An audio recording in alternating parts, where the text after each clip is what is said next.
പണ്ട് പാടവരമ്പത്തിലൂടെ ഒരു ഓലക്കുടയുമെടുത്ത് ചെറുഞാറു നടന്നൊരു കാല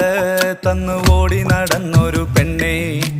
കയ്യിൽ കരിവളയിട്ട് കണ്ണിൽ കൺമഷി കൊണ്ടുവരച്ച് പിന്നെ വാർമോടിയൊക്കെ വിരിച്ച് നല്ല ചേലുള്ള പാവാടയിട്ട്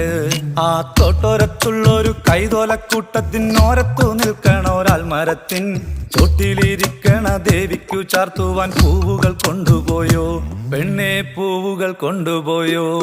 പണ്ട് പാടവരമ്പത്തിലൂടെ ഒരു ഓലക്കുടയുമെടുത്ത് ചെറുഞാറു നടന്നൊരു കാല തന്നു ഓടി നടന്നൊരു പെണ്ണെ, കയ്യിൽ കരിവളയിട്ട് കണ്ണിൽ കൺമഷി കൊണ്ടുവരച്ച് പിന്നെ വാർമോടിയൊക്കെ വിരിച്ച് നല്ല ചേലുള്ള പാവാടയിട്ട്